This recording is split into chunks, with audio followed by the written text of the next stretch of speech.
Hello! Charismatic Mexican cartoonist extraordinaire Gelada greets you amicably. Today I bring you some insight into how yours truly works, in hopes that it could be useful and interesting to you art lovers and art makers out there.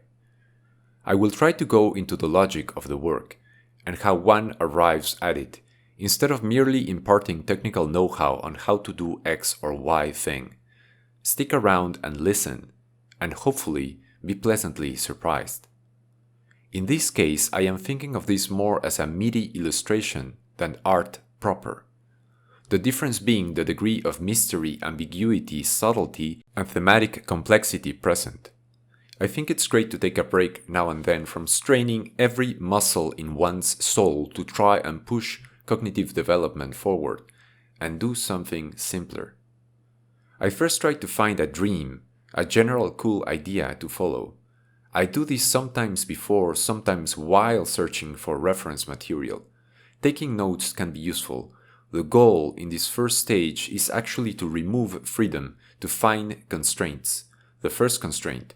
This piece will feature lovely Giovanna from Guilty Gear Strive. I assemble the reference pictures. Sometimes I also use music or more abstract ideas and emotions. I write concepts down and things can get poetic. The important thing is being able to isolate things of interest even within stuff you find generally unappealing.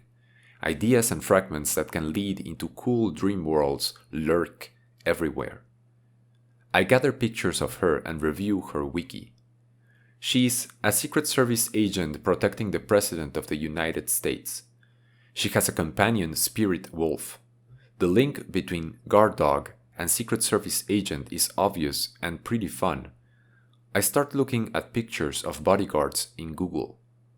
I bump into this beautiful picture of Obama giving a speech. His figure is showcased out of focus to concentrate on the Secret Service agents on the rooftop behind him, surveying the area. I think, oh, they look a bit as Jiminy crickets of sorts, standing on a giant's shoulder. I decide that's cool enough as a basis for my piece. I sketch out a thumbnail. For complex projects, I at times define one element before the whole, as if saying, no matter what, I want this to look this way. In this case, the complete thing is emulating a certain photo I found to be very beautiful, so the sketch is easy. Working with reference allows me to more carefully articulate the potential merit of what it is I'm doing. I ask myself, what am I adding here? What am I transforming here? What am I saying? Wanting to add more interest to it, I consider ways to make the figure in the foreground cooler. I briefly consider focusing on the hypnotic hair patterns of Donald Trump, but I end up deciding on having a gesture render the character anonymous. I will place a hand pointing forward in front of his face, covering it. This way it will combine with the two characters behind it to go for a crossroads thing. As a big fan of Hecate, the goddess, I love crossroads, liminal spaces of magic and possibilities.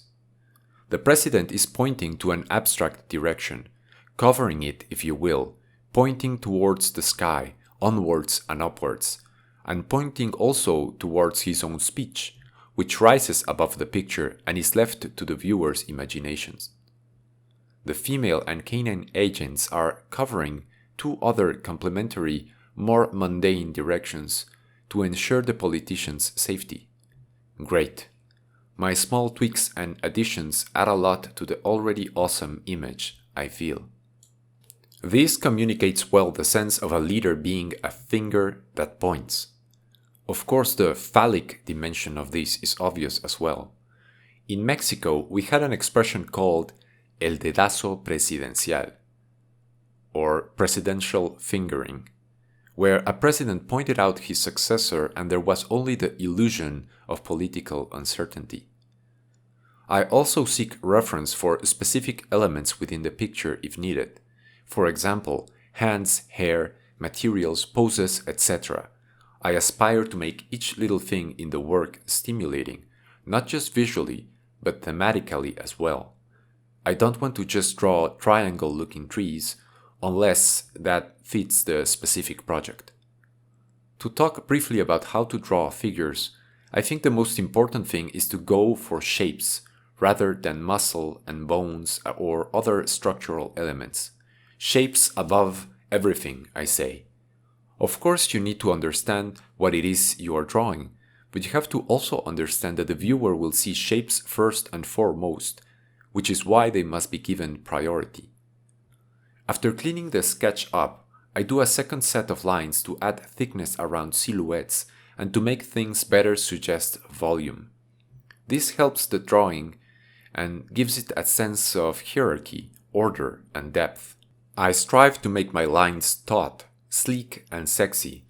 I zoom in and make sure every little detail, every little thing is as it should be. There is a lot of information to communicate and emphasize here.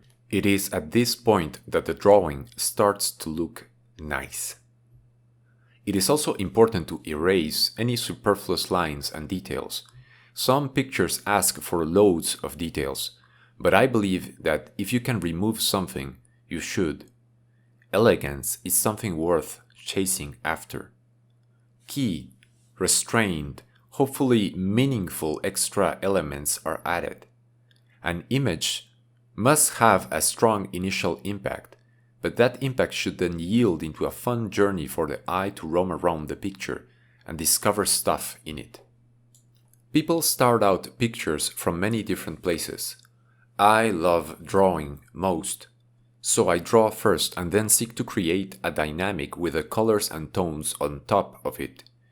Bear in mind that you are in a sense creating a new picture when you color it, because the new layer of information can easily dominate what you previously laid out, unless it's explicitly made to take the back seat.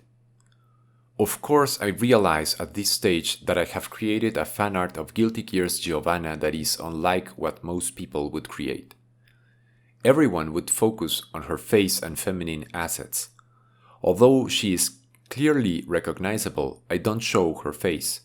After all, bodyguards are often defined by a sense of anonymity around them and having impenetrable mirror gazes. I find this to be elegant, mysterious, and cool, but I'm sure many people won't know what to think about it. Happy to be weird that way. If I can avoid clearly spelling out to people what they should think, and leave room so that they can decide by themselves what to think and feel, then I'm happy. I want to provide room to dream, not just product according to specifications. You can get your fill of mainstream Giovanna pictures elsewhere. I hope to give you something surprising and different. The pic needed a little movement and I wanted to cover up some of the dull spots in it. Confetti is a good way to do these two things and emphasize the political rally speech angle, without having to draw laboriously a crowd. Often that final little push is what makes a picture click and be merry. And that's that. Catch you later.